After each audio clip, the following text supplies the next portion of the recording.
OK, les amis, je me trouve présentement dans le nouveau stationnement qui a été mis sur pied par le ministère de la Défense pour accommoder ses employés qui travaillent dans les édifices du chemin Moody. Le hic, c'est que ce stationnement-là se trouve à 7 kilomètres de distance.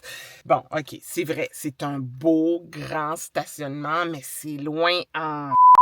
Je vous explique. La vérité, c'est qu'il y a un stationnement à côté des édifices qui sont situés au chemin Moody, mais le problème, c'est qu'il y a seulement 5000 places et ils sont 10 000 employés à travailler dans les édifices du chemin Moody. Donc, faites le calcul, il manque de place. En toute franchise, c'est vrai que le gouvernement offre un système de navettes, mais pour le syndicat, c'est une perte de temps, là. C'est à l'autre bout du monde, ce stationnement-là.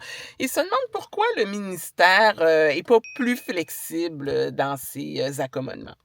Bon, on va tout de suite aller rejoindre Justine au centre Slush Poppy à Gatineau parce qu'elle est là pour l'ouverture d'un tout nouveau musée du sport.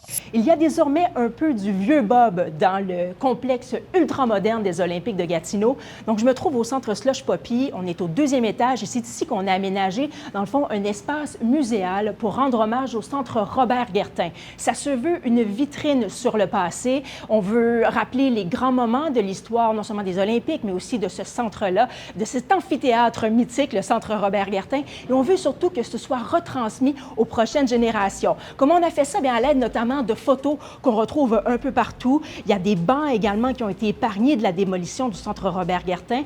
Donc, c'est vraiment, je dirais, une balade à travers les décennies pour retracer les grands moments de l'histoire du vieux Bob.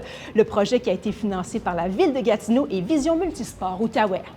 Et en terminant, j'ose même pas demander à certains d'entre vous comment a été votre week-end parce que je sais qu'il y en a plusieurs qui l'ont passé dans le noir. À l'heure où on se parle, il y a toujours une centaine de clients en Outaouais qui sont privés d'électricité et ça depuis vendredi en raison des forts vents.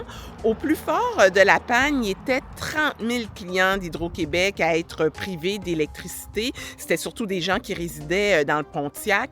En tout cas, tout ça pour vous dire que ça se résorbe tranquillement, mais on ne sait toujours pas quand l'électricité va être rétablie pour tout le monde. À demain!